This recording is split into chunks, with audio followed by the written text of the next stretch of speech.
Sınavda və ya imtahandaykən vaxt bölgüsü. Bir çox gənc bunda problem yaşayır. Hətta mən də bir ara bundan əziyyət çəkirdim. Keçənlərdə bir yoldaşımız bu haqda bir sual verdi. Mən də o sualı video şəklində cavablandırmaq istədim ki, həm Elite Society yaransın, həm də bizim bu yoldaşımız yararlana bilsin. Əvvəla vaxt bitkisi çox böyük bir şeydir. İmtahan zamanı, sınav zamanı stressdən və ya müxtəlif amillərdən qaynaqlana bilər. Bəzən bunun genetik faktorlarla əlaqəli olduğunu da deyə bilirlər vaxtı bölüşdürməmək. Vaxt itkisinin müəyyən səbəbləri var. Bu videoda isə bəzi teoriyalarla, bəzi taktikalarla bunu necə aradan qaldıra bilərik, onu müzakirə edəcəyik. Əvvəla tövsiyəm asandan başlamaq olardı. Yəni əvvəlcə ingilis dilini açın, ingilis dilinin listening suallarla tanış olun. İngilis dili çünki çox asan olur mənim fikrimcə. İngilis dilinin listening ilə tanış olun, 3-4 dəfə oxuyun ki, listening ağlınızda dursun. Daha sonra keçib ingilis dili listening gələnə kimi qrammatika suallarını tez-tez yaza bilərsiniz. İngilis dili qrammatika suallarını bitirmək çox vaxt alır. Təxminən 15-20 dəqiqənizi alacaq. Yazılı qrammatikanı bitirdinizsə, sonra mətnə keçirsiniz. Mətni diqqətlə 2 dəfə oxuyursunuz və yazırsınız. Yəni yarım saata ingilis dilini bitirmək mümkün olur. Listening gələn zaman da ingilis dilinin listingə qulaq asırsınız. Orada oxuduğunuz suallar sizə böyük köməyi dəyəcək olan suallardır. O sayədə birinci ingilis dilindən başlamalısınız ki, bu sizin ilk yarım saatda ingilis dili bitirməyinizə gətirib çıxarda bilər.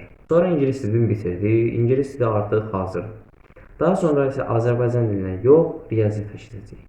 Çünki riyaziyyat çətindir və beynimiz hazır, açıq və aydınken biz riyaziyyatın suallarından başlamalıyıq.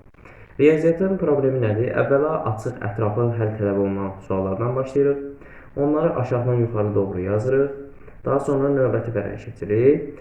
Növbəti vərəqi də yazmağa çalışırıq bacardığımız sualları. Riyaziyyatdan asan bildiyin, gözünə xoş gələn sualları yazırsan. Məsələn, bir 17-18 dənə yazdın, saxladın. Daha sonra isə nə edirsən? Daha sonra isə həmin sualların üstündən bir də getməyə çalışsan, boşların qalacaq. Yaza bildiyincə təkrar yazırsan və əminəm ki, 1 saata riyaziyyatı qutara bilərsən. Nə qədər vaxtımız getdi? Yarım saat ingilis dilinə, 1 saatda riyaziyyata getdi və 1 saat 30 dəqiqə vaxtımız qaldı. Sonra keçəcəyik ana dilinə. Ana dili qrammatika sualları çox asandır. Yəni 10 dənə sualdır. Hərəsinə 1-2 dəqiqədən hesablasan 20 dəqiqə. Mətnin birinə də bir yarım saat gəlsə, elə 1 saat 10 dəqiqə, 1 saat 20 dəqiqə çəkər. Amma əminəm ki, 2 mətni 40 dəqiqəyə yazmaq mümkün olar. Ana dilinə də 1 saat vaxt sərf edə bilərsiniz. Vaxtı ilə bölməlisiniz ki, 30 sualı 1 saata çatdıra biləsiniz. Və nə qədər edir? 1 saat ana dilinə, 1 saat riyaziyyata, yarım saat da ingilis dilinə qoysaz, polnu imtahanı çatdırmaq mümkün olur.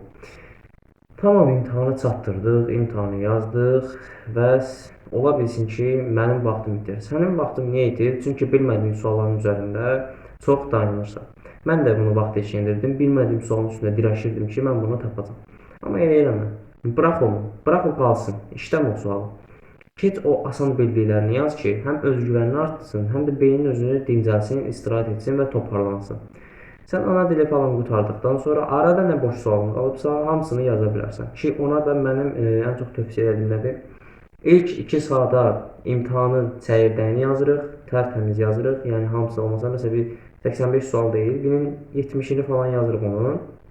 Daha sonra isə bizim aramızda bıraktığımız 15-20 sualı növbə ilə təkrar işləməyə başlayırıq. Ana dilindən tutmuş ingilis dilinə qədər. Dostlarımızın xətası onda ki, bir çoxumuz riyaziyyatdan başlayıb bu səhv etməyin. Riyaziyyat sizi çox qəşəng yoracaq və digər fənlərə heç taqətiniz qalmayacaq, atıb tutacaqsınız.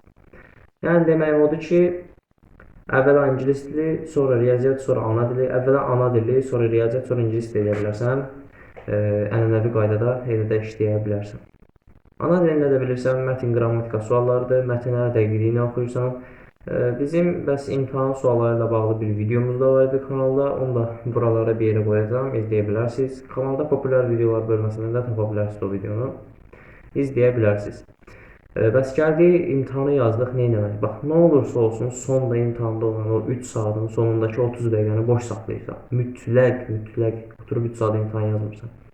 Çünki sənə kodlaşdırmaq üçün vaxt lazımdır. Bunu da tez bazar etdiyinə görə sənə minimum yarım saat kodlaşdırmaq üçün vaxt lazımdır. Bax, imtahanı yarımçıq da qoysan, heç bir şey yaza da bilməsən, son yarım saatı mütləq boş saxlayırsan. 10-15 dəqiqə kodlaşdırmaq, çatdırmaq çətindir. Çatdıra bilsən də arada səhvlər buraxacağın qaçınılmazdır. Ona görə kodlaşdırmanı son yarım saatda etməyə üstünlük verirsən. Daha sonra bir tövsiyəm də var. Kiçik bir tövsiyə kimi görsənsə də böyük nəticələr əldə edə bilərsən. Zaman bölgüsünün səhvini çəkirsənsə, imtahana gedən zaman özünlə saat apara bilərsən. Hansı ki, deyə bilərsən, axı imtahanda saata qoymurlar, ancaq şey apara bilərsən. Məsələn, mexaniki saatlar var, bu yumruq çerçivə saatlardan, onları da apara bilərsən. Belə 15-20 manat civarı hər yerdə var, evdən ola bilər, evdəkilərin saatını götürə bilərsən. Qoluna taxa bilməsən də qoy cebində dursun. Arada sırada açıb, məsələn, baxırsan ki, 45 dəqiqə keçirsən başqa fənni yazırsan, ən azından vaxt bölgünün necə olacağını tam anlaya, tam qavraya bilirsən. İmtahanı keçdik, bəs evdə nə edə bilərik? Evdə ən yaxşı tövsiyəm Pomodoro texnikasını işləməyə özünüzə vərdiş eləyin, özünüzə alışqanlıq gətirin. Pomodoro texnikası ilə işləyin. Pomodoro texnikası YouTube-da da oldu, baxa bilərsiniz, 2-3 saatlıq videolar var. 25 dəqiqə çalışma, 5 dəqiqə istirahət, 25 dəqiqə çalışma, 5 dəqiqə istirahət periodlara bölünür. Əgər Pomodoro texnikası ilə əlaqəli bir video da istəsəz, 2-3 saat civarı, onu da kanala yükləyə bilərəm ki, yoldaşlarımız yararlana bilsin. Pomodoro texnikasından da yəni istifadə edə bilərsiniz. Ümumi olaraq sınavda vaxt itkisinin ən böyük səbəblərdən biri düzgün çalışmamaqdır. Yəni imtahanı düzgün hissəli, planlı şəkildə işləməməkdir. Bunun üçün də sənin bir planın, bir çertyojun olmalıdır. Hansısa fəndəki zəifsənsə, onu ilk başdan aradan çıxartmağa üstünlük verməlisən. Hər insanın yazma texnikası başqa ola bilər, hər insanın fəndə başlama texnikası başqa ola bilər. Mən yoldaşımıza tövsiyə də verdim, sizlərə də tövsiyə oldu. Əminəm bəziləriniz vaxt çatdırma problemi yaşayırdınız. Həm hamımıza tövsiyə olmuş oldu. Sizin də bu mövzuda bildiyiniz taktikalar varsa, bildiyiniz məsləhətlər varsa, mən də gözləyirəm, mən də məsləhətlər açığam, şərhlərdə yazarsınız, şərhləri oxuyacağam. Bu yaxınlarda bir WhatsApp kanalı da açdıq bildiyiniz kimi. Açıqlamalar qismindəki linkdən və ya videonun açıqlamasına qoyduğum linkdən və ya topluluqdakı QR koddan WhatsApp kanalımıza qatıla bilər, məndən mesaj ala bilərsən. WhatsApp kanalımız haqqında da biraz danışım. WhatsApp kanalımızda günlük motivasiya cümlələri, yazılar, videolar haqqında xəbərlər, kanal haqqında yeniliklər və bəzi şeyləri paylaşacağım bir kanaldır. Kanalda məqsədim biraz açıq, gözəl bir topluluq yaratmalı. Dediyim kimi, kanalın məqsədi Azərbaycanda şəxsi inkişafla məşğul olan yoldaşlarımızdan ibarət bir cəmiyyət oluşturmaqdır. Bu cəmiyyətin ilk addımı olaraq da Elite Society-nin WhatsApp kanalını açdım. Hətta QR kodu videoya da qoyum. Maraqlı gəldiysə oxutdurub kanalımıza qatıla bilərsən. Səni də kanalımıza gözləyirik. Bəli, izlədiyiniz üçün təşəkkür edirəm. Əminəm faydalı bir video oldu. Videoya bağlı sualınız olarsa şərhlər qisminə yaza bilərsiniz. Sağ olun. Sağ olun.